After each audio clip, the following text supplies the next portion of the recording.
Hello friends, welcome to Day Today Telugu and good evening. Sensex 454 points gain అయ్యి 77,073 దగ్గర close అయితే Nifty 142 points gain అయ్యి 23,345 దగ్గర close అయింది. వెరాస్ బ్యాంక్ నిఫ్టీ 810 పాయింట్స్ గెయిన్ అయ్యి 49,351 దగ్గర క్లోజ్ అయింది. ఎందుకు బ్యాంక్ నిఫ్టీ అంత పెరిగిందన్నది నిఫ్టీ టాప్ గెయినర్ అయిన కోటక్ మహీంద్రా బ్యాంక్ 9% పెరగడంతోనే మనకు కనిపిస్తుంది. కానీ అది ఎందుకు పెరిగింది రిజల్ట్స్ కారణంగా. బట్ ఆ రిజల్ట్స్ లో ఏముందనేది కోటక్ మహీంద్రా రిలేటెడ్ గా ఇవాళ న్యూస్ టాపిక్ లో మనం కవర్ చేద్దాం డీటెయిల్డ్ గా. బట్ దానికి ముందు అయిపోయింది కదా, నెక్స్ట్ జరగబోయే దాని రిలేటెడ్ గా మీకు ఒక ఇంపార్టెంట్ క్లారిఫికేషన్ ఇవ్వాలనుకుంటున్నాను. ఇవాళ నైట్ 10 o'clock ట్రంప్ గారి ఇనాగ్రేషన్ స్టార్ట్ అవుతుంది. 47th యుఎస్ ప్రెసిడెంట్ గా తను ప్రమాణ స్వీకారం చేస్తారు. అదేంటి, నవంబర్ లోనే గెలిచారు కదా యుఎస్ ప్రెసిడెంట్ గా, అంటే అది గెలవడం, ఇది ప్రమాణ స్వీకారం తీసుకోవడం. ఈ మధ్యలో ఏమైందంటే మార్కెట్ లో తను ఎక్కడ ప్రెసిడెంట్ గా అయిన తర్వాత చైనా మీద భయంకరంగా టారిఫ్లు వేసేస్తారు, వేరే దేశాల మీద టారిఫ్లు వేసేస్తారు. అలా చేసి యుఎస్ డాలర్ ని స్ట్రెంథెన్ చేసి యుఎస్ లో ఇన్ఫ్లేషన్ పెంచేస్తే యుఎస్ లో ఫెడ్ వాళ్ళు వడ్డీ రేట్లు ఎందుకు కట్ చేస్తారు, దీని కారణంగా ఇతర మార్కెట్స్ కి నష్టం అని ఏవైతే మార్కెట్ భయపడుతూ ఇన్ని రోజుల నుంచి మార్కెట్ లో ఏదైతే ఈ డాలర్ ఇండెక్స్ పెరిగిపోవడం, బాండ్ yields తారా స్థాయికి చేరుకోవడం, 4.7 4.8 కి వెళ్తూ ఉండడం, ఈ జనవరి 20 అరౌండ్ మనకు అవి సెటిల్ అయ్యేదానికి ఛాన్స్ ఉంది. అక్కడితో అవి పీక్ ని ఫామ్ చేసి కొంత కూల్ ఆఫ్ అయ్యే ఛాన్స్ ఉంది అన్నదానికి ప్రెసెంట్ వాటిల్లో కూడా రియాక్షన్ ఆ విధంగానే కనిపిస్తుంది. జనరల్ గా మార్కెట్ లో ఒక సేయింగ్ ఉంటుంది, by on rumour cell on news అని. అంటే మార్కెట్ లో ఏదైతే ఎక్స్పెక్టేషన్స్ ఎక్సైట్మెంట్స్ ఉంటాయో ఆ టైంలో మనం కొని నిజంగానే అది బయటకు వచ్చినప్పుడు అందరూ కొనాలని ప్రయత్నిస్తున్నప్పుడు మనం ఎగ్జిట్ అయిపోవడం మంచిది. ఎందుకంటే అప్పుడే ప్రాఫిట్ బుకింగ్ కూడా పెద్ద ప్లేయర్స్ చేస్తుంటారని. రీసెంట్ టైమ్స్ లో ఏదైతే మార్కెట్ లో రూమర్స్ స్పెక్యులేషన్స్ నడిచాయో దాంతో ఏదైతే మార్కెట్ పడిందో, ఒకవేళ కమింగ్ టైమ్స్ లో అవంతగా లేకపోతుంటే మార్కెట్ అదే బేస్ గా తీసుకుని అక్కడి నుంచి పెరిగే అవకాశం కూడా ఉంది. కాబట్టి ఇవాళ 10 PM అరౌండ్ ట్రంప్ గారు తన ప్రమాణ స్వీకారం తీసుకున్న తర్వాత ఇనాగ్రేషన్ స్పీచ్ 10:30 మన ఇండియన్ టైం కి స్టార్ట్ అవుతుంది. అక్కడ కానీ ఏ సెన్సేషనల్ స్టేట్మెంట్స్ లేకపోతున్నా అది మార్కెట్ కి మంచిదే. అండ్ ఇంకొక ఇంపార్టెంట్ డేటా కూడా కనిపిస్తుంది. మొదటి 100 రోజుల్లో ఫస్ట్ టైం తన చైనాని విజిట్ చేస్తారని, అక్కడ ఉంటున్న ప్రెసిడెంట్ ని కలుస్తారని. ఇప్పటి వరకు చైనా యుఎస్ వాళ్ళిద్దరికి పడట్లేదు, వాళ్ళ మీద ఏదో ఒక ట్యాక్స్లు వేసేస్తారు, 60% దగ్గరగా కూడా ట్యాక్స్లు వేసే అవకాశం ఉందని స్పెక్యులేషన్స్ ఏవైతే మార్కెట్ లో కనిపించాయో వాటికి భిన్నంగా మొదటి 100 రోజుల్లో చైనానే తన టాప్ ప్రియారిటీగా ఉంటూ అక్కడికి వెళ్లి ప్రెసిడెంట్ ని కలుస్తారని, ఈవెన్ ఇండియా రిలేటెడ్ గా కూడా విజిట్ ఉందనేలా డేటా అయితే కనిపిస్తుంది. ప్రాబబుల్లీ దీనికే ఈ ఈవెంట్ కారణంగానే ఎఫ్ఐఎస్ ఎలాంటి స్టేట్మెంట్స్ చేస్తే ఎలా మార్కెట్స్ రియాక్ట్ అవుతాయి అనే దానికి వరుసగా సెల్లింగ్ ని గ్లోబల్ మార్కెట్స్ లో నుంచి చేస్తూ, పర్టికులర్ గా ఎమర్జింగ్ మార్కెట్స్ నుంచి చేస్తూ యుఎస్ మార్కెట్స్ లోకి తీసుకువెళ్తున్నారు. రీసెంట్ టైమ్స్ లో చూడండి యుఎస్ మార్కెట్స్ చాలా స్టేబుల్ గా ఉంటాయి, వెరాస్ ఎమర్జింగ్ మార్కెట్స్ ఇంపాక్ట్ అయ్యాయి, అందులో ఇండియన్ ఈక్విటీ మార్కెట్ స్ట్రాంగ్ గా ఇంపాక్ట్ అయ్యాయి. ప్రాబబుల్లీ ఇవాళ కూడా ఎఫ్ఐఎస్ రిలేటెడ్ గా ఈవెంట్ ఉంది కాబట్టి సెల్లింగ్ నెంబర్ ఉండొచ్చు, బట్ కంగారు పడాల్సిన నీడ్ లేదు. బికాస్ ఈ ఈవెంట్స్ అండ్ ఈ టైంలో వచ్చే ఎఫ్ఐఎస్ సెల్లింగ్ ఒక పాయింట్ లో కాదు, చాలా పాయింట్స్ లో గతంలో జరిగింది. అండ్ ఎప్పుడైతే వాళ్ళు మళ్ళీ మార్కెట్స్ ని చేస్ చేయడానికి ప్రయత్నిస్తారో ఆ టైమ్స్ లో మళ్ళీ మార్కెట్స్ రిలేటెడ్ గా స్ట్రాంగ్ బయింగ్ ఫ్యాక్టర్ గా వాళ్ళ మనీ అనేది యాక్ట్ అవుతుంది. ఇక్కడ నేను గతంలో కూడా చెప్పాను, నేను ఇక్కడ ఎక్కువ ఫోకస్ చేస్తున్నది ట్రంప్ గారి కంటే కూడా, ఎందుకంటే ట్రంప్ గారు రిలేటెడ్ గా ఆల్రెడీ మార్కెట్ లో ఎక్స్పెక్టేషన్స్ ఉన్నాయి. తను వస్తే ఇది అవుతుంది అది అవుతుందని మార్కెట్ పడింది. కానీ మన బడ్జెట్ రిలేటెడ్ గా ఆ బడ్జెట్ లో కూడా క్యాపిటల్ గెయిన్ ట్యాక్స్ రిలేటెడ్ గా మార్కెట్ లో అంత సీరియస్ ఎక్స్పెక్టేషన్స్ లేవు. ప్రెసెంట్ మార్కెట్ లో నేను ఎక్కడ చూసినా నాకేం కనిపిస్తుంది అంటే మిడిల్ క్లాస్ కి ఇన్కమ్ ట్యాక్స్ రిలేటెడ్ గా బెనిఫిట్స్ ఇస్తారు, ఇన్కమ్ ట్యాక్స్ స్లాబ్స్ ని సవరించి మిడిల్ క్లాస్ చేతులు ఎక్కువ డబ్బులు పెట్టడానికి ప్రయత్నిస్తారు, అండ్ ట్యాక్స్ రిలేటెడ్ గా పాజిటివ్స్ ఎక్కువ ఉంటాయని డేటా కనిపిస్తుంది. బట్ ఇవన్నీ చేస్తూ కానీ క్యాపిటల్ గెయిన్ ట్యాక్స్ ని కానీ పెంచారంటే మాత్రం అది మార్కెట్స్ రిలేటెడ్ గా ఒక బిగ్ సర్ప్రైజ్ అవుతుంది. ఎక్స్పెక్టేషన్స్ చాలా తక్కువ ఉన్నాయి మార్కెట్ లో, మరి చూడాలి. ఈవెన్ దీని రిలేటెడ్ గా డీటెయిల్డ్ గా న్యూస్ టాపిక్ లో కూడా దీని గురించి మాట్లాడుతున్నాను, మిస్ అవ్వద్దు. ఆ లాజిక్ మీకు అర్థమైంది అనుకోండి, మీరు ముందుగానే ప్రిపేర్డ్ గా ఉంటారు. ఆ టైంలో ఒకవేళ ఫాల్ వచ్చినా మీరు కంగారు పడరు, మిగతా వాళ్ళు కంగారు పడి మేబీ ఆ టైంలో ఎగ్జిట్ అయిపోతాం, ఎక్కడికి వెళ్ళిపోతుందని అనుకున్నా మీరు కంగారు పడరు. ఆ టాపిక్ ని మిస్ అవ్వకండి. అండ్ ఎఫ్ఐడిఏ డేటా ఇప్పుడే అప్డేట్ అయింది. ఆల్మోస్ట్ 4,300 crores దగ్గరగా ఇవాళ కూడా ఎఫ్ఐఎస్ అయితే సెల్ సైడ్ ఉన్నారు వాళ్ళ regular యాక్టివిటీతో. వెరాస్ DIIs mutual funds related గా ఉంటున్న డబ్బులు స్ట్రాంగ్ గానే వాళ్ళని కౌంటర్ చేస్తున్నా, స్టిల్ ఇవాళ ఓవరాల్ నెట్ సెల్ నెంబరే మనకి మార్కెట్ లో ఉంటుంది because of this excessive FIS selling. Let's see ఇవాళ ఈవెంట్ అయితే అవుతుంది కదా, తను ఏం స్టేట్మెంట్స్ చేస్తారు, ఎలా మార్కెట్స్ రియాక్ట్ అవుతాయి ఓవర్ నైట్ లో మనకు అర్థమవుతుంది. రీసెంట్ డేస్ లో పలుమార్లు చెప్తూ వచ్చాను ఇవాళ ఈవెంట్ ఉంది, వోలటాలిటీ మార్కెట్ లో ఉండే అవకాశం ఉందని. చూద్దాం తను ఏం స్టేట్మెంట్స్ చేస్తారని. నా ఎక్స్పెక్టేషన్ అయితే తను బిగ్ మార్కెట్ ని సర్ప్రైజ్ చేసేలా ఏ స్టేట్మెంట్స్ లేకపోతేనే ఈ రీసెంట్ టైమ్స్ లో ఓవర్ గా ఎగ్జైట్ అయిన బాండ్ yields కానీ డాలర్ ఇండెక్స్ కానీ కూల్ ఆఫ్ అయ్యే అవకాశమే ఉంటుంది.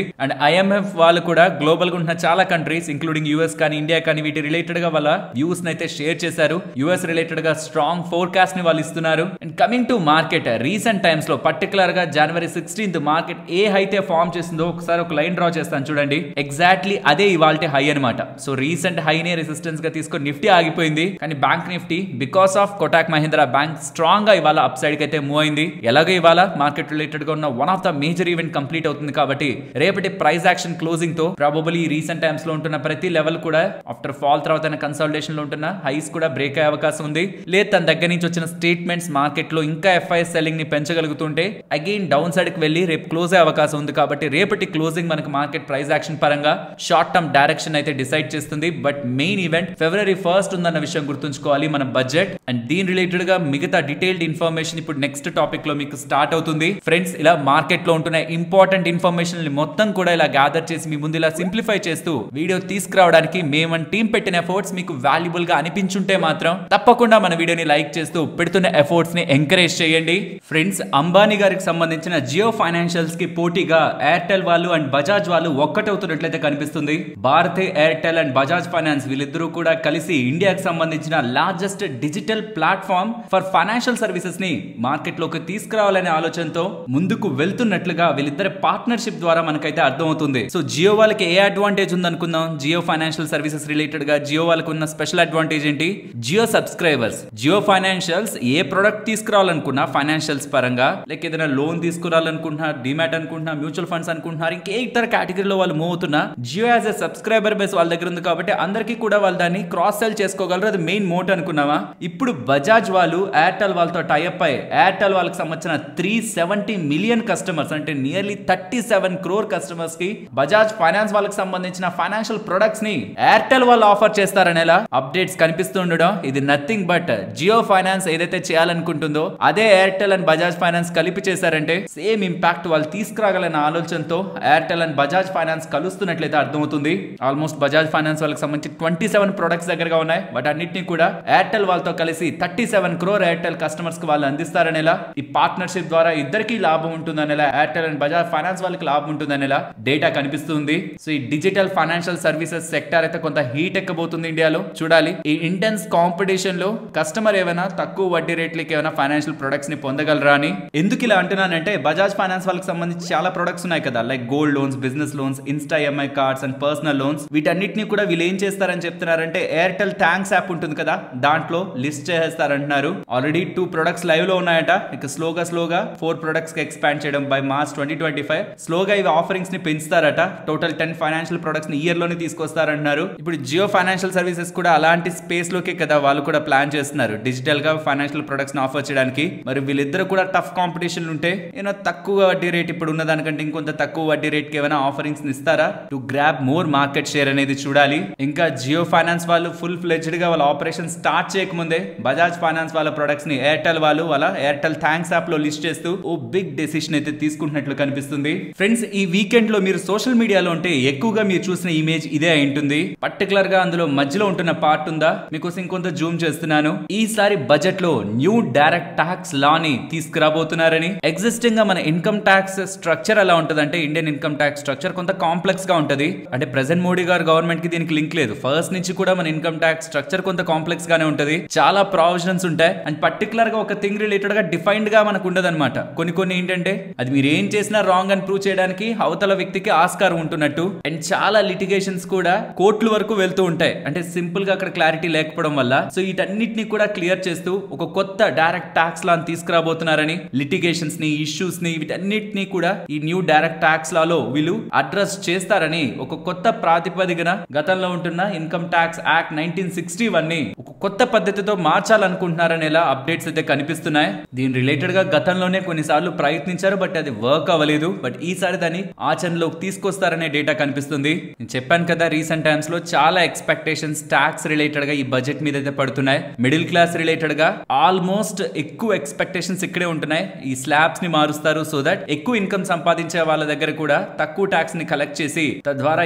ఎక్కువ మందిని ఇన్కమ్ ట్యాక్స్ దాంట్లోకి తీసుకురావాలనే ప్రయత్నిస్తున్నారని. అంటే ఆ ఇన్కమ్ ట్యాక్స్ పరిధిని చాలా వరకు పెంచి ట్యాక్స్ ఫైలింగ్ మనం చేద్దాం, మనం ఏం పెద్దగా ట్యాక్స్ కట్టాల్సిన నీడ్ లేదు కదా, ఇన్కమ్ ట్యాక్స్ రిటర్న్స్ ని ఫైల్ చేసుకుందాం అనే ఒక వ్యూ ని క్రియేట్ చేయాలనుకుంటున్నారని. దీంతో పాటు ట్యాక్స్ కట్టడం తగ్గిందనుకోండి ఆ వ్యక్తి స్పెండ్ చేస్తాడు కాబట్టి ఇండైరెక్ట్ గా కూడా డబ్బులు జిఎస్టీ ద్వారా ఇతర ఇండైరెక్ట్ ట్యాక్సెస్ ద్వారా గవర్నమెంట్ కి పెరుగుతుంది. సో డైరెక్ట్ ట్యాక్స్ ని తగ్గించుకున్న కన్సంప్షన్ ని పెంచితే ఎకానమీ గ్రో అవుతుంది, ఇండైరెక్ట్ ట్యాక్సెస్ ద్వారానూ డబ్బులు వస్తుంది. అల్టిమేట్ గా ప్రజల నుంచి కూడా ఇలాంటి నిరసనలు తక్కువ అవుతాయి కాబట్టి మిడిల్ క్లాస్ సాలరీడ్ పీపుల్ ఎవరైతే ఎక్కువగా ట్యాక్స్ పే చేస్తూ ఉంటారో ఈ 15 లక్షలు 20 లక్షలు వస్తున్న వాళ్ళకు కూడా గతంలో ఉంటున్న స్లాబ్స్ ని మార్చి వాళ్ళకు కొంత వెసులుబాటు ఇవ్వాలనే ఆలోచనతో ప్రెసెంట్ ప్రభుత్వం ఉంటున్నట్టయితే రీసెంట్ ఆర్టికల్స్ లో చూస్తున్నాను. అండ్ చాలా కంపెనీస్ కి స్మాల్ మీడియం ఎంటర్ప్రైజెస్ కి వీళ్ళన్నిటికి కూడా బెనిఫిట్ ఇచ్చేలా, వాళ్ళని సస్టైన్ చేసేలా, ఎంప్లాయ్మెంట్ ని ఫర్దర్ గ్రోత్ ని సపోర్ట్ చేసేలా ఈసారి గవర్నమెంట్ ట్యాక్స్ చేంజెస్ ఉంటాయనేలా అండ్ లిటిగేషన్స్ హెడేక్స్ కూడా ఇన్కమ్ ట్యాక్స్ లో ఉంటున్న వాటన్నిటిని కూడా రిమూవ్ చేయాలనే ప్రయత్నం ప్రెసెంట్ కేంద్ర ప్రభుత్వం దగ్గర నుంచి కనిపిస్తున్నట్లయితే అర్థమవుతుంది. మరి ఇది బడ్జెట్ లో ఎంతవరకు కనిపిస్తుందో చూడాలి. And as a stock market participant గా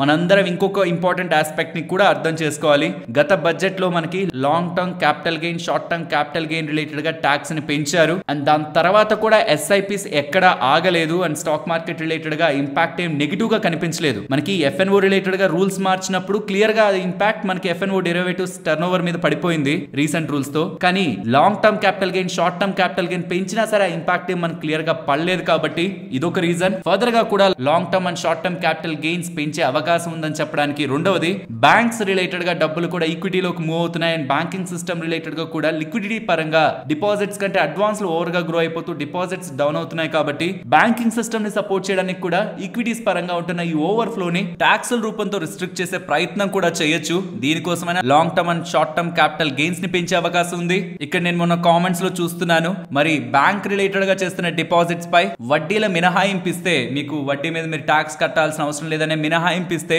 బ్యాంక్ లోనే ఉంటాయి కదా డిపాజిట్స్, స్టాక్ మార్కెట్ లో పెట్టరు కదా అని ఫ్రెండ్స్, అలా ఇస్తే మన దేశంలో ఉన్న మెజారిటీ ఆఫ్ పీపుల్ డబ్బులు పెట్టేది బ్యాంక్స్ లోనే, వాళ్ళందరికీ కూడా బెనిఫిట్ వెళ్ళాలి. అదే ఎక్కువ గవర్నమెంట్ కి భారం అవుతుంది. బట్ అల్టిమేట్ గా ఇలా ట్యాక్స్ ని పెంచితే అది వాళ్ళకి లాభమే అవుతుంది. కాబట్టి మోస్ట్లీ బ్యాంక్స్ ని బ్యాక్ చేయడానికి కూడా మన ట్యాక్స్ ని పెంచే అవకాశం కూడా ఉంటుంది. కాబట్టి స్టాక్ మార్కెట్ లో ఉంటున్న వాళ్ళు బడ్జెట్ రోజు మనకి అగైనెస్ట్ గా ఏదైనా అప్డేట్ వచ్చినా, ఆ పాయింట్ లో టెంపరీగా మార్కెట్ కొంత ఫాల్ అయినా కంగారు పడకుండా, అలా గతంలో కూడా జరిగింది, లాస్ట్ టైం కూడా అలా అన్నప్పుడు పడింది, మళ్ళీ ఆల్ టైమ్ హైక్ వెళ్ళింది అన్నది మాత్రం మైండ్ లో పెట్టుకొని దీనికి ప్రిపేర్డ్ గా ఉండాలనేది నా ఆలోచన.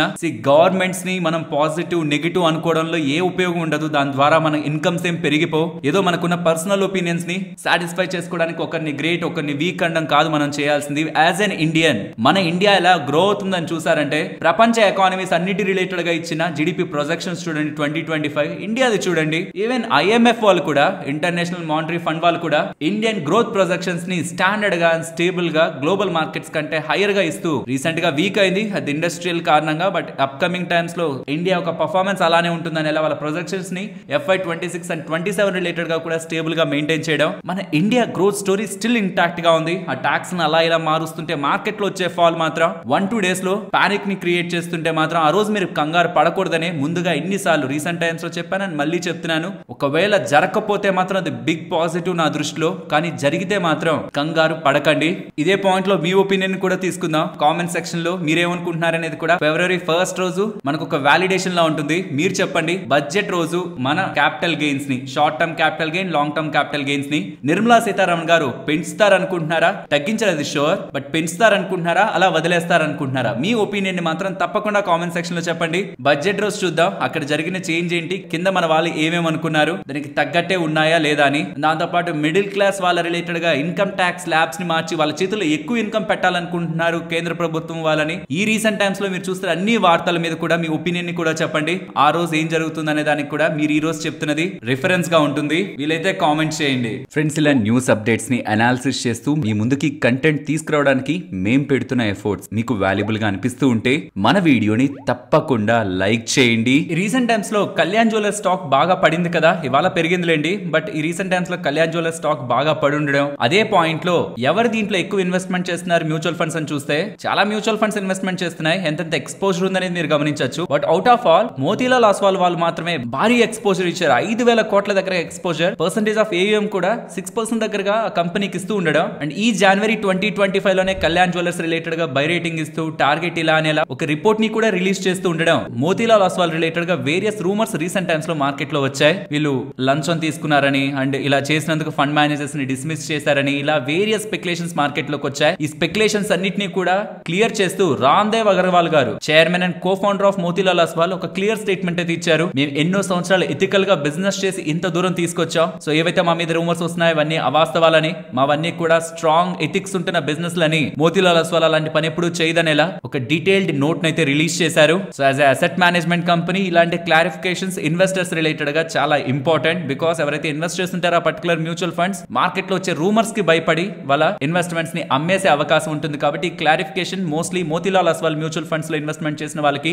క్లారిఫికేషన్ ఇచ్చిందని అనుకుంటున్నాను. ఫ్రెండ్స్, ఇక్కడ మీకు స్క్రీన్ మీద కనిపిస్తున్నది very important information. Nazara technologies related గా Axana estates and Plutus wealth management వీళ్ళిద్దరూ కలిసి కంపెనీలో ఫర్దర్ గా వాటాను ఎక్వైర్ చేస్తున్నట్లు డేటా కనిపిస్తుంది ప్రిఫరెన్షియల్ అలాట్మెంట్ లో. బట్ ఇక్కడ ఈ నేమ్స్ ని చూస్తే మీకేం పెద్ద అర్థం కాదు. బట్ యాక్సానా ఎస్టేట్స్ లో ఉంటున్న పర్సన్స్ లో మిస్టర్ మిథున్ పాదం సచేటి, జస్ట్ గూగుల్ చేయండి తను రిలేటెడ్ గా. తను క్యారెట్ లేన్ అనే కంపెనీ ఉంది కదా, ఈ మధ్య కాలంలో టాటా వాళ్ళకి దాని రిలేటెడ్ గా వాటాని అమ్మారు కదా, అంటే టాటా వాళ్ళ అండర్లో నడుస్తుంది కదా ఒక డైమండ్ బ్రాండ్. దీన్ని స్టార్ట్ చేసిన వ్యక్తి. ఇదనే కాదు, చాలా కంపెనీస్ లో తను ఇన్వెస్ట్ చేసి ఒక ఫేమస్ ఇన్వెస్టర్ గా కంపెనీస్ ని గ్రో చేసిన వ్యక్తిగా తనకి పేరుంటూ ఉండడం. అండ్ తను ఆల్రెడీ కంపెనీలో వాటాని హోల్డ్ చేస్తున్నారు. ఫర్దర్ గా కూడా వాటాని పెంచుకునే ఆలోచనతో ఈ ప్రిఫరెన్షియల్ ఇష్యూలో భాగంగా పార్టిసిపేట్ చేయడం. ఆల్మోస్ట్ ఇప్పుడు నజారా టెక్నాలజీస్ వాళ్ళు రిలీజ్ చేసిన డేటా ప్రకారం 495 crores ని 990 రూపీస్ పర్ షేర్ లెక్కన ప్రిఫరెన్షియల్ అలాట్మెంట్ ఇస్తూ ఉండడం. దీంతో ప్రెసెంట్ వీళ్ళ వాటా సుమారుగా 5.4% ఫర్దర్ గా పెరిగి, వాళ్ళు ఎప్పటి నుంచో ఇన్వెస్టర్స్ ఇప్పుడు ఫర్దర్ గా 5.4% పెరిగి 25% మార్క్ కి హిట్ అయితే మ్యాండేటరీ ఓపెన్ ఆఫర్ అవుతుంది అనమాట. అంటే ఏదైనా ఒక కంపెనీలో వేరే ఇన్వెస్టర్స్ ఎక్కువగా వాటాను కొనేస్తున్నారు అనుకోండి, అలా కొనేస్తూ ఒక లిమిట్ కి రీచ్ అయిపోయిన తర్వాత మీరేమో ప్రమోటర్స్ దగ్గర నుంచి వాటాను కొనేస్తున్నారు, మరి అందులో ఉంటున్న మైనారిటీ షేర్ హోల్డర్స్ పరిస్థితి ఏంటి? ఓపెన్ ఆఫర్ ప్రకటించండి, మినిమం 26% ఓపెన్ ఆఫర్ ని ప్రకటించండి అనే రూల్స్ ఉన్నాయి మనకి స్టాక్ మార్కెట్ లో. కాబట్టి కమింగ్ టైమ్స్ లో 26% ఓపెన్ ఆఫర్ ని ప్రకటిస్తే నెట్ టు నెట్ 51% వాటా నజారా టెక్నాలజీస్ లో వీళ్ళదే వాటా హోల్డింగ్ అవుతుంది. కాబట్టి ఈ మిథున్ సచేటి గారు, ఈ మిథున్ పాదన్ సచేటి గతంలో ఉంటున్న ఫేమస్ కంపెనీస్ ని హోల్డ్ చేస్తూ గ్రో చేసిన వ్యక్తి. ఈ నజారా టెక్నాలజీస్ రిలేటెడ్ గా కూడా మేజర్ ప్రమోటర్ కాబోతున్నారు. అండ్ ప్లూటస్ వెల్త్ మేనేజ్మెంట్ వాళ్ళు కూడా ఈ కంపెనీలో వాటాని కొన్నారని ఇలా స్టేట్మెంట్స్ కనిపిస్తుండడం ఇవాళ స్టాక్ పెరగడానికి ఉంటున్న ప్రధాన కారణం. గతంలో జిరోదాని స్థాపించిన వ్యక్తుల్లో కామత్ బ్రదర్స్ లో ఒకరు ఈ కంపెనీలో ఇన్వెస్ట్మెంట్ చేశారు, నిఖిల్ కామత్ గారు. ఇప్పుడు కార్టలేన్ అనే డైమండ్ కంపెనీని సక్సెస్ఫుల్ గా రన్ చేసి స్టార్ట్ చేసిన వ్యక్తి మిథున్ పాదం సచేటి గారు కూడా ఈ కంపెనీలో నజారా టెక్నాలజీస్ లోకి వస్తూ ఉండడం, including with Plutus wealth management ఈ ప్రిఫరెన్షియల్ అలాట్మెంట్ వీళ్ళకి వెళ్ళిందని ఇలా డేటా కనిపిస్తూ ఉండడం స్టాక్ ఇవాళ ఎగ్జైట్ అవడానికి ప్రధానమైన కారణం. నెక్స్ట్ కేఆర్ఎన్ హీట్ ఎక్స్చేంజ్ గురించి మాట్లాడుకోవాలి. ఇవాళ స్టాక్ 10% పెరిగి అప్పర్ సర్కిట్ లో క్లోజ్ అవడానికి ప్రధానమైన కారణం Mukul Agarwal famous investor name share holding లో 18th జనవరిన కనిపించడం, ఇవాళ మార్కెట్ ఓపెన్ అవుతుండడం అది రిఫ్లెక్ట్ అయింది. అండ్ దాంతో పాటు most interesting thing, ACs and LEDs ని తయారు చేసే కంపెనీస్ ఫ్రెష్ గా 3,516 కోట్ల ఇన్వెస్ట్మెంట్ ని పిఎల్ఐ స్కీమ్ లో భాగంగా కమిట్ చేస్తూ ఇన్వెస్ట్మెంట్స్ చేస్తాయనేలా అప్డేట్స్ చేస్తూ ఉండడం. 18 కొత్త కంపెనీస్, ఎగ్జిస్టింగ్ ఉన్న కంపెనీస్ లో 6 కంపెనీస్ ఏమో ఆల్రెడీ ఇన్వెస్ట్ చేస్తా అన్న డబ్బుల్ని కూడా పెంచుతున్నాం అనేలా స్టేట్మెంట్స్ చేస్తుండడం. ఈ ఏసీస్ ఎల్ఈడీస్ తయారు చేస్తున్న వాళ్ళకి సర్వీసెస్ ప్రొవైడ్ చేస్తున్న వాళ్ళకి అడ్వాంటేజ్. కాబట్టి ఈ రెండు రీజన్స్ తో ఇవాళ స్టాక్ అయితే పెరిగింది. ఏసీలకి ఎల్ఈడీలకి కేఆర్ఎన్ హీట్ ఎక్స్చేంజ్ కి సంబంధం ఏంటి? ఏసీస్ రిలేటెడ్ గా వాళ్ళు హీట్ ని ఎక్స్చేంజ్ చేసే సర్వీసెస్ ని ప్రొవైడ్ చేస్తూ ఉంటారు. మీరు ఒక్కసారి వాళ్ళ వెబ్సైట్ లోకి వెళ్ళి కొంత కిందకి స్క్రోల్ చేశారంటే వాళ్ళు condenser coils, evaporator coils, fluid and stem coils, ఇలా కాయిల్స్ ని, కండెన్సింగ్ యూనిట్స్ ని, హెడర్స్ అండ్ కాపర్ పార్ట్స్ ని, షీట్ మెటల్ పార్ట్స్ ని, డిఫరెంట్ థింగ్స్ ని ఏసీ అండ్ రిఫ్రిజరేషన్ రిలేటెడ్ గా ఉన్న ఇండస్ట్రీస్ కి అందిస్తూ ఉంటారు. కాబట్టి ఆ ఇండస్ట్రీస్ గ్రో అవుతున్నా ఆర్ పర్టికులర్ గా వీళ్ళ రిలేటెడ్ గా హైయెస్ట్ కాంట్రిబ్యూషన్ రెవెన్యూ పరంగా డైకిన్ దగ్గర నుంచి వస్తుంది. డైకిన్ ఏసీలు తెలుసు కదా, వాళ్ళ రిలేటెడ్ గా sales or guidance coming times లో పెరుగుతున్నా ఇది కేఆర్ఎన్ హీట్ ఎక్స్చేంజ్ కి ఎక్కువ లాభం. సో కమింగ్ టైమ్స్ లో ప్రతి ఒక్కరి ఇళ్లలోనూ ఏసీలు పెట్టుకుంటారు. అండ్ రిఫ్రిజరేషన్ రిలేటెడ్ గా కూడా వీళ్ళకి బిజినెస్లు ఉన్నాయి. కాబట్టి అండ్ ఈ పవర్ రిలేటెడ్ గా థీమ్ కానీ, సెమీ కండక్టర్స్ కానీ, and most important data centres related గా కూడా హీట్ మెయింటెనెన్స్ కోసం వీళ్ళ రిలేటెడ్ గా ఉంటున్న ప్రొడక్ట్స్ కి కమింగ్ టైమ్స్ లో డిమాండ్ ఉంటుందన్న ఎక్స్పెక్టేషన్స్ కూడా స్టాక్ ని రీసెంట్ టైమ్స్ లో లైమ్ లైట్ లో అయితే ఉంచుతూ ఉంది. నెక్స్ట్ యునైటెడ్ బ్రీవరీస్ ఇవాళ 5% పెరగడానికి ప్రధానమైన కారణం January 8th మనకు ఒక అప్డేట్ వచ్చింది కదా, తెలంగాణలో ఇంకా మేము బీర్లని అమ్మలేం, కింగ్ ఫిషర్ రిలేటెడ్ గా ఉంటున్న వాటిని అండ్ మా రిలేటెడ్ గా ఉంటున్న మోస్ట్ ఆఫ్ ద మద్యం అమ్మకాలని మేము ఆపేస్తున్నాం. ఎందుకంటే తెలంగాణ గవర్నమెంట్ ఇస్తున్న డబ్బులతో, మేము అమ్ముతున్న మద్యానికి వాళ్ళు మాకు ఇస్తున్న డబ్బులతో మేము లాసుల్లో అమ్మాల్సి వస్తుంది, మాకు అంత కష్టం వద్దు, మేము లాసుల్లో అమ్మం తెలంగాణలో అనేలా వాళ్ళని ఆపేస్తున్నారన్నారా సేల్స్ అని. కానీ ఇప్పుడు ఏమంటున్నారంటే తెలంగాణ గవర్నమెంట్ తో మాకుంటున్న డిస్కషన్స్ అన్ని కూడా పాజిటివ్ గా ముందుకెళ్తున్నాయి. ఇంకొక 30 నుంచి 45 రోజుల్లో మాకున్న అన్ని ఇష్యూస్ ని కూడా తెలంగాణ గవర్నమెంట్ సాల్వ్ చేస్తుందని ఒక హామీలు ఇస్తూ ఉండడం, మేము ఆ మద్యం అమ్మకాలని తిరిగి ప్రారంభిస్తున్నామని అప్డేట్స్ చేస్తున్నారు. ఇక్కడ ఇంట్రెస్టింగ్ థింగ్ ఇది చూడండి, వీళ్ళు కొంత బెట్టు చేయడం కారణంగా ఇప్పటి వరకు వాళ్ళకి వస్తున్న తక్కువ ధరని ఇప్పుడు ఖచ్చితంగా అక్కడ ఉన్న ప్రభుత్వం పెంచుతుంది, ధరను పెంచుతుంది. దాంతో పాటు వీళ్ళకి సుమారుగా 700 కోట్ల దగ్గరగా రావాలనేలా అంచనాలు ఉన్నాయి. అది కూడా నెక్స్ట్ 12 to 13 months లో తెలంగాణ ప్రభుత్వం క్లియర్ చేస్తుంది చేస్తుందని ఎలా ఫైనాన్షియల్ ప్లాట్ఫామ్స్ లో డేటా అయితే కనిపిస్తుంది. నెక్స్ట్ 30 నుంచి 45 రోజులు అంటే మోస్ట్లీ మార్చ్ ఆ పాయింట్ కి కంప్లీట్ అవుతుంది డిస్కషన్. సో ఆ పాయింట్ లో కానీ ధరలను పెంచితే నెక్స్ట్ సమ్మర్ అనమాట. సమ్మర్ లో వీళ్ళకి సంబంధించిన ప్రొడక్ట్ సేల్స్ చాలా ఎక్కువ ఉంటాయి కాబట్టి పీక్ సీజన్ లో ఎక్కువ మార్జిన్స్ ని వీళ్ళు ఎంజాయ్ చేస్తూ మంచి నెంబర్స్ ని ఆ కమింగ్ క్వార్టర్స్ లో పోస్ట్ చేస్తారు కాబట్టి ఆ మంచి నెంబర్స్ వస్తాయని ముందుగానే మార్కెట్ లో ఎక్స్పెక్టేషన్స్ ఇవాళ స్టాక్ ఇంత పెరగడానికి ప్రధానమైన కారణం. ఇక్కడ నుంచి కొంత టైం బ్యాక్ మార్కెట్ లో ఎలాంటి స్పెక్యులేషన్ జరిగిందంటే 1,00,000 కోట్లకి దగ్గరగా గవర్నమెంట్ బెనిఫిట్ ఇవ్వబోతుంది. భారత్ ఎయిర్టెల్ అండ్ వొడాఫోన్ ఐడియాకి బెనిఫిట్ ఇవ్వబోతుంది. బికాస్ వాళ్ళు గవర్నమెంట్ కట్టాల్సిన అప్పులు వొడాఫోన్ ఐడియా పరంగా అయితే 80,000 crores, ఎయిర్టెల్ పరంగా అయితే 42,000 crores దగ్గరగా adjusted gross revenue AGR related గా డబ్బులు కట్టాలన్నమాట. ఇన్ని వేల కోట్లు వాళ్ళంత ఈజీగా కట్టలేదు. 2019, 2020, 2021 అండ్ రీసెంట్ గా సెప్టెంబర్ 2024లో కూడా సుప్రీం కోర్ట్ ని పలుమార్లు ఆశ్రయించి గవర్నమెంట్ వేసిన క్యాలిక్యులేషన్స్ మమ్మల్ని కట్టమంటే నిన్ను వేల కోట్లలో అర్థమెటిక్ క్యాలిక్యులేషన్స్ పరంగా రాంగ్ ఉన్నాయి, అవి కరెక్ట్ క్యాలిక్యులేషన్స్ కాదు, ఇవి మా క్యాలిక్యులేషన్స్, ఇవి చూడండి నేను ఎలా సుప్రీం కోర్టుకి ఇస్తే ప్రతిసారి సుప్రీం కోర్ట్ గవర్నమెంట్ కి పాజిటివ్ గా ఈ టెలికాం కంపెనీస్ కి నెగిటివ్ గా చెప్పింది. కానీ ఇంత భారం వీళ్ళు కట్టలేరేమో, పర్టికులర్ గా వొడాఫోన్ ఐడియా కట్టలేదేమో. కాబట్టి దీని రిలేటెడ్ గా కంప్లీట్ గా కానీ ఆర్ పార్షియల్ గా 50% కానీ అసలుని కాదు వడ్డీ ప్లస్ పెనాల్టీని బెనిఫిట్ ఇవ్వాలని గవర్నమెంట్ అనుకుంటుందనేలా అప్డేట్స్ అయితే మనకి కనిపించాయి. బట్ ఫైనలీ క్లారిఫికేషన్ అయితే వొడాఫోన్ ఐడియా దగ్గరికి వచ్చింది. అటువంటి ఏ వేవియర్ కూడా మేము గవర్నమెంట్ దగ్గర నుంచి లిఖిత పూర్వకంగా ఆర్ ఇన్ఫర్మేషన్ పూర్వకంగా కూడా మేము పొందలేదని, మాకు ఎటువంటి అప్డేట్స్ లేవు గవర్నమెంట్ దగ్గర నుంచి అనేలా వాళ్ళు క్లారిఫికేషన్ ఇస్తుండడం. అప్డేట్స్ అంతా సోర్సెస్ నుంచి వస్తున్న ఇన్ఫర్మేషన్ అనేలా ఫైనాన్షియల్ ప్లాట్ఫామ్స్ లో ఉంది. కానీ అఫీషియల్ గా ఇంకా వీళ్ళ వరకు ఆ డిస్కషన్స్ లేవనేలా క్లారిఫికేషన్ అయితే మనకు దొరుకుతున్నట్టు. ఫ్రెండ్స్, గతంలో కూడా చాలా సార్లు ఇలాంటి లైఫ్ సేవింగ్ అంటే ఈ వొడాఫోన్ ఐడియాని సేవ్ చేసే అప్డేట్స్ అనేలా గవర్నమెంట్ ముందుకు రాబోతుంది, చాలా చేయబోతుంది అనేలా అప్డేట్స్ అయితే కనిపించాయి. కానీ ఒక్కటి కూడా కాంక్రీట్ గా ముందుకైతే వెళ్ళలేదు. నెక్స్ట్ ఇవాళ గ్లోబల్ స్పిరిట్ స్టాక్ అప్ భారీగా పెరిగింది కదా. దీనికి ప్రధానమైన కారణం గవర్నమెంట్ ఇథనాల్ రిలేటెడ్ గా ప్రొడక్షన్ చేసేందుకు ఒకవేళ రైస్ ని వాడుతూ ఉంటే ఆ రైస్ ప్రైజెస్ ని తక్కువ ధరలోనే ఇథనాల్ ప్రొడక్షన్ చేస్తున్న వాళ్ళకి అందించాలనేలా గవర్నమెంట్ డెసిషన్ తీసుకుంటుండడం స్టాక్ ఇంతలా పెరగడానికి ప్రధానమైన కారణం. రైస్ ధర తగ్గిస్తే గ్లోబల్ స్పిరిట్స్ కి ఏంటి లాభం అంటే వీళ్ళు ఇథనాల్ రిలేటెడ్ గా ప్రొడక్షన్ చేస్తూ ఉంటారు. Rice as a raw material అంటే నార్మల్ రైస్ కాదు, బ్రోకెన్ రైస్ ని యూజ్ చేస్తూ వీళ్ళు ప్రొడక్షన్ ఆఫ్ ఇథనాల్ చేస్తూ ఉంటారు. ఇప్పుడు ఆ రైస్ కాస్ట్ తగ్గితే వీళ్ళ మెటీరియల్ కాస్ట్ తగ్గి ఓవరాల్ మార్జిన్స్ పెరుగుతాయి కాబట్టి స్టాక్ ఇవాళ పెరిగింది. దీని రిలేటెడ్ గా వేరియస్ ఫైనాన్షియల్ ప్లాట్ఫామ్స్ లో రిపోర్ట్ అయిన డేటాని కూడా ఇక్కడ మీరు స్క్రీన్ మీద గమనించవచ్చు.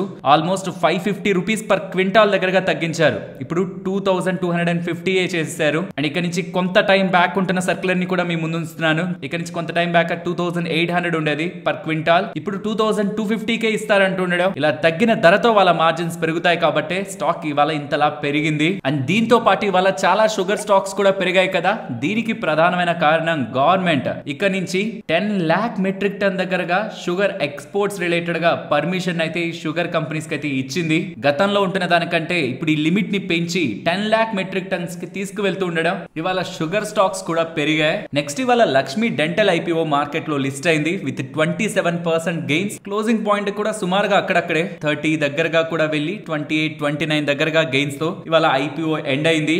నెక్స్ట్ రిజల్ట్స్ గురించి మాట్లాడుకుందాం. First Kotak Mahindra bank numbers ఇవాళ పెరిగిన దాన్ని బట్టే మీకు తెలుసుంటుంది స్టాక్ మంచి నెంబర్స్ ని పోస్ట్ చేసిందని. బట్ మంచి అనుకోవడం కంటే కూడా ఎక్స్పెక్టేషన్స్ అన్నిటిని బీట్ చేస్తూ నెంబర్స్ ని పోస్ట్ చేశారు. ఎందుకంటే ఈసారి వాళ్ళ నెట్ ఇంట్రెస్ట్ ఇన్కమ్ తక్కువ ఉంటుంది. ఈసారి ఫాలో అవుతున్న ఎక్స్పెక్టేషన్స్ ఉంటే నెట్ ఇంట్రెస్ట్ ఇన్కమ్ ని పెంచుకుంటూ 4.93 సాలిడ్ క్వాలిటీతో ఎన్ఐఎం ని వీళ్ళు పోస్ట్ చేస్తూ స్లిప్పేజెస్ ని తగ్గించుకుంటూ నాన్ పర్ఫార్మింగ్ అసెట్స్ ని బెస్ట్ గా రిపోర్ట్ చేస్తూ ఇండస్ట్రీ బెస్ట్ అండ్ వీళ్ళ రిలేటెడ్ గా కూడా బెస్ట్ గా రిపోర్ట్ చేస్తూ డిపాజిట్స్ ని పెంచుకుంటూ అడ్వాన్సెస్ ని పెంచుకుంటూ net interest income, net profit every segment లో కూడా స్ట్రాంగ్ నెంబర్స్ ని వీళ్ళు ఈసారి పోస్ట్ చేశారు. పెరిగింది కదా అని అన్ని పాజిటివ్స్ కాకుండా నెగిటివ్స్ మాట్లాడాలంటే ఇక్కడ మీరు స్క్రీన్ మీద గమనించారంటే వీళ్ళ సబ్సిడరీస్ లో ఇద్దరు ఈసారి క్వార్టర్ లో బెటర్ పర్ఫార్మెన్స్ ని డెలివర్ చేయలేదు. ఈ Kotak Mahindra prime year on year comparison లో డౌన్ అయింది అండ్ ఈ కోటాక్ మహీంద్రా ఇన్వెస్ట్మెంట్స్ కూడా ఇయర్ ఆన్ ఇయర్ కంపారిజన్ లో డౌన్ అయింది. ఇది ఒక్కటి తప్పించి రెస్ట్ అంతా కూడా కోటాక్ మహీంద్రా బ్యాంక్ పరంగా సాలిడ్ గా ఉంది. అండ్ ఇది కూడా ఒకసారి గమనించండి. ఈ రీసెంట్ టైమ్స్ లో నేను Parag Parikh flexi cap fund related గా వాళ్ళ పోర్ట్ఫోలియోని చూపిస్తూ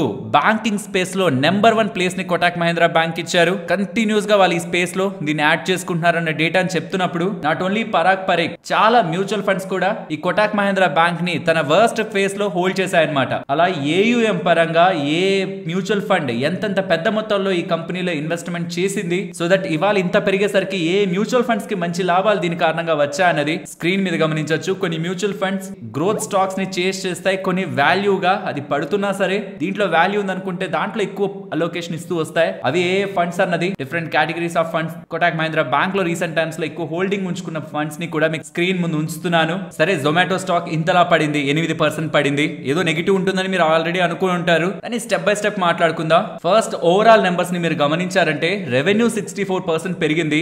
మార్జిన్స్ లాస్ట్ టైం కంటే ఈసారి స్ట్రాంగ్ గానే ఉన్నాయి. ఆపరేటింగ్ ప్రాఫిట్ కూడా ఉంది, కానీ ప్రాఫిట్ మాత్రం 57% పడింది. పర్టికులర్ గా వీళ్ళ క్విక్ కామర్స్ సెగ్మెంట్ ఉంది కదా, అందులో వీళ్ళ ఎబిడా లాస్ ని 30 crores ని పోస్ట్ చేశారు. ఇది మనం హైలైట్ చేయాల్సిందనమాట. సో లాస్ట్ టైం ప్రాఫిటబుల్ గా ఉన్న వీళ్ళు ఈసారి అక్కడ క్విక్ కామర్స్ స్పేస్ లో లాస్ ని పోస్ట్ చేస్తూ ఉండడం due to heavy capex. Coming quarters కూడా లాస్ లోనే ఉంటారనేలా షేర్ హోల్డర్స్ కి జొమాటో వాళ్ళ ఒక లెటర్ ని పంపిస్తూ ఈ ఎక్స్పాన్షన్ ఫేజ్ నుంచి మేము బయటకు వచ్చిన తర్వాత షార్ప్ గా ప్రాఫిటబుల్ గా టర్న్ అవుతారనేలా ఒక చిన్న హైలైట్ అయితే చేశారు. అంటే మేము లాస్ లో ఉంటాం కానీ ఉన్నట్టుండి మేము స్ట్రాంగ్ గా ప్రాఫిటబుల్ అయిపోతాం వన్స్ ఈ ఎక్స్పాన్షన్ కంప్లీట్ అయ్యాకనేలా ఇన్వెస్టర్స్ కి ఆ షేర్ హోల్డర్స్ కి ఒక హోప్ ని కూడా వదిలారు. అసలు ఏం జరిగింది? ఎందుకంటే వీళ్ళు రిలేటెడ్ గా 3 బిజినెస్లు ఉన్నాయి. ఒకటి జొమాటో ఫుడ్ డెలివరీ, ఇంకొకటి బ్లింకిట్, ఇంకొకటి డిస్ట్రిక్ట్. అందులో ఈ ఫుడ్ డెలివరీ సెగ్మెంట్ 17% గ్రో అయింది. గ్రాస్ ఆర్డర్ వాల్యూ కూడా 57% దగ్గరగా ఉంది. క్విక్ కామర్స్ 120% గ్రో అయింది. డిస్ట్రిక్ట్ కూడా రీసెంట్ గా ఎక్వైర్ చేసిన బిజినెస్ 191% గ్రో అయింది. అంతా బాగుంది బిజినెస్ పరంగా. అడ్జస్టెడ్ రెవెన్యూస్ పెరిగాయి, అడ్జస్టెడ్ ఎబిడా పెరిగింది. ఫుడ్ డెలివరీ పరంగా కూడా అవుట్ అండ్ అవుట్ బెటర్ గానే ఉన్నాయి అన్ని కూడా. బట్ ఏది మిస్ అయిందంటే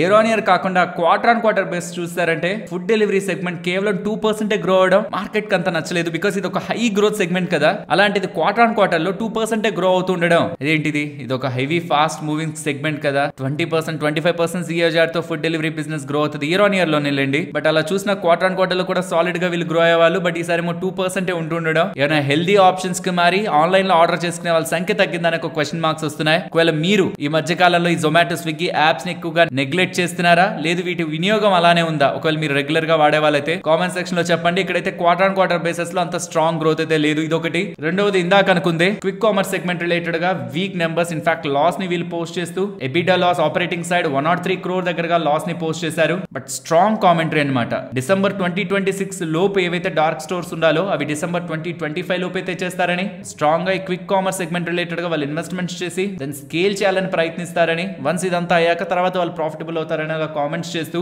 present week numbers and coming times లో కూడా వీక్ నెంబర్స్ వస్తాయి, ప్రిపేర్డ్ గా ఉండండి అలా షేర్ హోల్డర్స్ చెప్తూ ఉండడం స్టాక్ కి వాళ్ళ ఇంతలా పడడానికి ప్రధానమైన కారణం. నెక్స్ట్ డిక్సాన్ వాళ్ళ నెంబర్స్ వచ్చాయి. ఇంత హెవీ PE లో కూడా ఇంత సాలిడ్ నెంబర్స్ ని పోస్ట్ చేస్తున్నారు కాబట్టి అనుకుంటా ఇంకా ఇలా ఈ లెవెల్స్ లో సస్టైన్ అవుతుంది. Strong growth year on year లో చూడండి. రెవెన్యూస్ కానీ, ప్రాఫిట్ కానీ, మార్జిన్స్ కానీ ఎంత రాక్ సాలిడ్ గా నిలబడ్డాయి అనేది ఓవరాల్ డిక్సాన్ నెంబర్స్ సాలిడ్ గా స్ట్రాంగ్ గా ఉన్నాయి. నెక్స్ట్ పేటిఎం నెంబర్స్ గురించి మాట్లాడుకోవాలి. పేటిఎం నెంబర్స్ మార్కెట్ ఎక్స్పెక్టేషన్స్ కంటే బెటర్ గా వచ్చాయి. పర్టికులర్ గా వీళ్ళ టోటల్ ట్రాన్సాక్షన్స్ 11% సీక్వెన్షియల్ గా పెరిగాయి. అండ్ వీళ్ళ నెట్ లాస్ తగ్గుతూ వీళ్ళ రెవెన్యూస్ క్వార్టర్ ఆన్ క్వార్టర్ లో 8% పెరుగుతూ, ఫైనాన్షియల్ సర్వీసెస్ రెవెన్యూ 34% పెరుగుతూ, మర్చెంట్ బేస్ కూడా 5 lakhs పెరుగుతూ out and out market expectations కంటే బెటర్ నెంబర్స్ ని వీళ్ళు కూడా ఈసారి డెలివర్ చేశారు. క్యాష్ బ్యాలెన్స్ వీళ్ళ దగ్గర 12,850 crores దగ్గరగా ఉంది. పేపే రిలేటెడ్ గా రీసెంట్ గా వీళ్ళు సెల్ చేశారు కదా, 2,851 crore దగ్గరగా వీళ్ళకి వచ్చింది కదా. పేపే జపాన్ లో ఉంటున్న వీళ్ళ పేమెంట్ సర్వీస్ ని సెల్ చేస్తే వచ్చిన డబ్బులు కూడా యాడ్ అవడం, క్యాష్ కూడా సాలిడ్ గా 12,850 crores వీళ్ళ బ్యాలెన్స్ షీట్ లో ఉంది.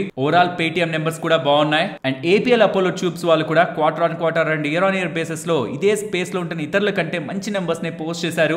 రెవెన్యూస్ పరంగా, మార్జిన్స్ పరంగా, ప్రాఫిటబిలిటీ పరంగా ఏపీఎల్ అపోలో ట్యూబ్ నెంబర్స్ కూడా సాలిడ్ స్ట్రాంగ్ గా ఉన్నాయి. నెక్స్ట్ నిఫ్టీ లాగే bank Nifty support and resistance. Recent గా వెళ్ళిన హై దగ్గరే మార్కెట్ ఇవాళ రెసిస్టెన్స్ ని ఫేస్ చేసింది కాన్స్టెంట్ గా. అదే ఫర్దర్ రెసిస్టెన్స్ ఒకవేళ అది బ్రేక్ అయితే మాత్రం 23,450 above 23,530, down side 23,270 below 23,130. Coming to bank Nifty ఇక్కడ నుంచి ఫర్దర్ గా డౌన్ సైడ్ వెళ్తుంటే 49,50, అప్ సైడ్ కి వెళ్తుంటే 49,580 అబౌవ్ 49,860. మరొక ఇంట్రెస్టింగ్ వీడియోతో మళ్ళీ మీ ముందుకు వస్తాను. అంతవరకు టేక్ కేర్. జై హింద్.